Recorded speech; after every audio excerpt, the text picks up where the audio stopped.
Hello everybody, and welcome to Let's Look at Orcs Must Die. This is another third-person tower defense very similar to Dungeon Defenders. And I'm kind of ashamed to admit that when Dungeon Defenders and Orcs Must Die came out within like 3 days of each other, Dungeon Defenders definitely seemed like the game to play. That is maybe a little bit of a mistake because, we'll talk about this a little bit later, but both games have their strengths. Orcs Must Die is very much a single-player-oriented tower defense game, and it's very good at what it does. So let's start playing. You can see that if we go back here, there is no multiplayer mode, but there is some downloadable content, and apparently there is multiplayer downloadable content coming soon. But for now, this is predominantly a single-player game. Now, I picked this up yesterday in the Steam sale. Inevitably, it will go up on sale again. I picked it up for about, I think it was $3.75. Normally, this game costs $15. It's a pretty good deal, and it's a steal. Immediately after I got it, I seem to be saying this a lot, but I'm like, I'll play this for a few minutes and figure out what it's all about so I can do a video on it. And then, like an hour later, I was like, hey, this game is actually pretty good. So here is our hero. Now you can see we've got this crossbow, but we also have a varied arsenal here. We have like a blade staff, which is a sword. We have a wind belt, which is the kind of magic that we'll be using, and I can select 4 more things that I want to take with me. I could get rid of these and select 6 towers if I wanted to, but instead, I'm going to take these melee weapons, or just conventional weapons, we should say. And then we have spike traps, various traps. You can see there's a lot that I have not unlocked yet. I'm only, as I said, about an hour into the campaign here. It looks like a pretty robust campaign, too. I'm going to take a tar trap, which slows enemies. I'm going to take an arrow wall, which I've also upgraded. You'll see what that does soon. I'm going to take archer champions, which are basically like, essentially arrow towers that I can bring with me, but they're actually people. And I'm going to take barricades as well, and you'll see what those do. So now, we'll just take a look at the layout of the level here. This is what I have to defend as we go back here. So this is our, I guess you could call it our ancient, if we're talking in Dota terms, which I seem to be talking a lot in lately. Now this is where the horde of orcs is going to come from. Obviously the game's called Orcs Must Die, so no secret what we're fighting. Now these are acid pits, we'll use those to our advantage. And right now I have 3,000 of whatever currency we have here. Let's say 3,000 coins. So, by using my controller here, you can play with the keyboard and mouse as well. You can choose which turrets you want to set up. So what I'm going to do is I'm going to set up a barricade here. Remember, barricades are expensive, but extraordinarily useful. Barricade here. Oh, no, I don't want that barricade. Let's sell that. Barricade here. You know what? Give me a second here. I got to think about this. This is kind of a tough level. This is the last one I beat in the campaign mode before I started this. Barricade here. Barricade here. And then we will put an arrow wall right here. So what's going to happen is the horde's going to come out, and ideally, I don't know if they can sneak through here. I guess they can. The horde's going to come through here, be funneled in here, walk along this path, and then this arrow wall, which you can see looks pretty deadly, is going to shoot most of them dead. But inevitably on this first wave, I'm going to have to do a lot of crowd control myself. So we'll wait for them to come.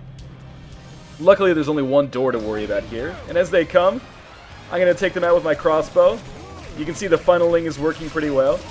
But inevitably, on the first wave often seems to be one of the hardest. These guys are going to get by. Now, we'll just try to take them out with our crossbow. Now we'll switch to the wind belt, which I can show you works pretty effectively at pushing these guys into acid traps, or just pushing them backwards so that you can then have more time to take them out. So we'll try to get a few headshots off here, because that's obviously the most effective way to take out pretty much any animal. We'll use our wind belt again, push these guys back. Oh god! Sorry, I hit the wrong button. There we go, wind belt. Well, the wind belt is tied to our energy, or mana, that you can see there in the blue underneath our health. I probably didn't need to tell you that if you've played a video game before that has fantasy elements in your entire life, but now with these guys nearly dead, looks like I am going to succeed on wave 1, and then it should be easier from then on in, because I can actually buy some turrets. We'll just do some cleanup here with our sword. There we go. Now we don't have very much time. We've only got 5 seconds here, but I am going to place one of these arrow turrets. Essentially arrow turrets anyway. I'm going to place him far back because this guy is vulnerable. Then we'll go back to our crossbow and try to take out these guys as fast as we can. Now, of course, the waves do get harder as you go along, but that first wave is oftentimes one of the more difficult ones just because you have so little money to start with. Now, you can see there's that mini-map. Oh, that was quick. I've got more money. Let's get one more arrow turret, actually. We'll put this guy back here as well. You can see in that mini-map in the top right corner, there's a 3 out of 7. That means, obviously, we are on the 3rd wave out of 7 waves. Now, after 4 waves, And after 6 waves, I believe we'll get a little bit of a break to set up our towers again, which is good. Oh god, I almost fell down to the acid there. I've never done that before. I don't know what would have happened. Notice, of course, that headshots get you a little bit more money, and also they instantly kill the orcs. Now, you can kind of increase the money you make via getting combos in this. And the way you get combos is by just killing people as fast as you can, essentially. You're not killing people, killing orcs. But, thank God, the media would have had a field day if I actually said that. The media, who do I think I am? Anyway, we'll take out these critters. Things are actually getting not so good for me right now. These guys are getting dangerously close. But we'll push them back again.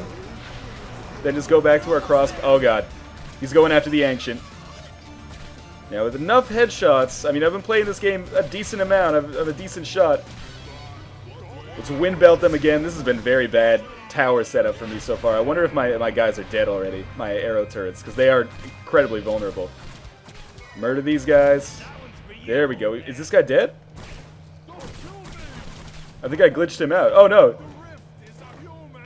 He surrendered. Okay. Fine by me. My arrow turrets are still alive. Now I have 2,000 gold. You know what? Let's set up some tar traps to slow these guys down.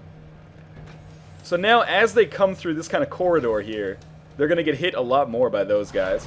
I'm going to set up another arrow trap right here, just in case guys get around this area. I got to really watch falling in those acid traps. So if guys, if orcs come around here, they'll get hit by this arrow trap. Although this doesn't shoot out very far, does it? No, it does not. In fact, let's sell that. And instead we'll put the arrow trap in here where it can actually see the entire lane. And we'll put another one here. And I think that'll be good enough to do some crowd control. And I got into a lot of trouble on that one, but I think we'll be okay here. Another thing you could do is obviously pick them off as they come through. And if you really get kind of like a good bead on headshots, you can just rattle off like 7 or 8 of them in a row there. Unfortunately, it kind of seems to emphasize some frame rate problems that I have while playing with fraps on. Oh god, they got through. Let's put it that way. Let's push these guys out of the way. Push one guy into the acid. That was a waste. There we go. We'll get a couple more there. Now, they've really breached my defenses here. And in fact, I might actually end up losing it this way, but these crisscrossing arrow walls do work pretty effectively. If I could actually get headshots on these guys, we would be in a lot less trouble right now. You can see they all have health bars, but the headshots make that meaningless. Now, there's more guys that I have to get to. Let's take this teleporter over here. Hopefully we'll be able to do some cleanup. It should be coming around this corner any second now.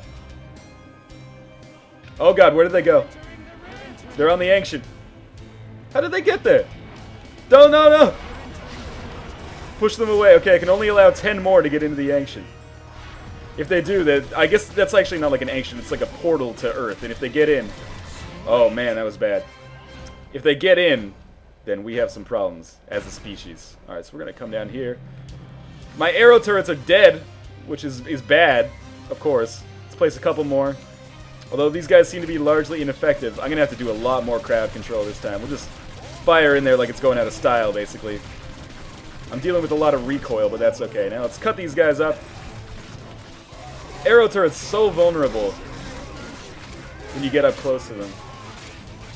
That's okay. I've got a fair amount of health. We'll just cut these guys open. And of course, we could use our wind bell as well to just push them into the acid right here. Now with these guys dead, I think I'm going to be able to survive this one. Okay. Got a little bit more money, but things are not going well, to say the least. Are guys going this way too? If so, let's set up some arrow walls here. Just sort them out a little bit. Now this will be wave 6, which I think will be a little bit easier, maybe? Just these critters, which are not so bad to take out in the whole scheme of things. So we'll just murder them. Oh god. Kind of hard to hit, though. To do a little zigzag. But if you're just spamming fire, you should be able to get to them pretty easily. Oh man, one got in. Okay. So I gotta be really cautious this time. With 1,200 gold left, how do I want to set this up? Let's sell this tar trap and this tar trap. You can sell them at cost, which is good. Let's put up another barricade. Maybe here. And here. And my goal is really to funnel them into this area right here, and then maybe I can just mass kill them using my wind belt and just like stand here and push them all into the acid. And all of my arrow traps are back now. These guys are not shooting the way that I want them to shoot. Let's sell this guy and this guy. What do I have? 1,400? Okay, we'll get 2 more. We'll put them, at the very least, this will slow them down a little bit. Put them here and here. Now 400 left. We might as well get a tar trap and put it right here to slow them down, because they can break these barriers, it's worth noting. But if they come through this way, they're going to get slowed down. There's going to be a huge supply of arrow turrets to get to them, and also me with my wind belt. Well, here goes. Okay, so we'll wait for them to come. I'm pretty much going to use my wind belt right away. Now, it's worth noting that those guys are actually attracted to me, and I don't mean that in a dirty way. But they will come this way, which I don't want. Oh man, this is a much better strategy than what I was using before. These guys are dying en masse. Notice that my mana does recharge by itself. It's a little bit slow, but it does the trick. So I'm almost out of charges. Yeah, now I'm going to have to go back to my crossbow maybe. But inevitably, that worked 100 times better than what I was doing before. So varied strategies can be rewarded in this game. And there you go! Success! That was actually really easy. That last wave was not bad in the least. So upon finishing, we'll get stars here. 2 stars. Yeah, I don't disagree with that. That was terrible. And we can also buy upgrades. So you can see, they're not stars, they're skulls. And then as you amass skulls, here you can see I have 4 because I've already upgraded some stuff. You can upgrade your own turrets. So for example, I could upgrade my barricades here, which would make them cheaper, but that costs 3 times as much as I have right now. I could upgrade my boom barrels, which are just explosive barrels, which causes it to do more damage over a larger radius. Anyway, let's go back to the campaign menu here. To be honest, you've seen pretty much all there is to see with Orcs Must Die, but take a look at this campaign. This is the first level here, the hallway, and there's Overpass, the one I just beat again. I actually did worse on that one than I did on my on the one that I was doing off camera, which I guess is understandable. But check out how many more levels there are left. There's like, I would say maybe 12 to 15 levels, probably more than that actually. Maybe 20 levels left. I'm not going to actually count it, but you can pause the video if you so choose. So definitely, this is not a bad choice to be picking up. Here's the thing. This game is going to be compared with Dungeon Defenders simply because of the fact that they're both so similar and they came out so in such proximity to one another. Let's put it that way. Dungeon Defenders, at least right now, is definitely the choice if you want to play with your friends or if you want to play online. If you're not worried about online play, I really feel that Orcs Must Die actually has better core gameplay. But, of course, it doesn't have as much replay value because there's not that online community, at least not yet. The downloadable content is professing that it's going to do online multiplayer, but who knows. Anyway, both of these games are running $15 normal price, but inevitably, if you're watching this video in December of 2011, there's going to be tons of sales. You're going to be able to pick this up on the cheap, although it probably is not going to get much lower than $3.75. Both this and Dungeon Defenders, definitely good pickups, but since this is an Orcs Must Die video, I've got to give this a hearty recommendation if you're a fan of single-player tower defense like this. As always, thank you guys for watching, and I will see you next time.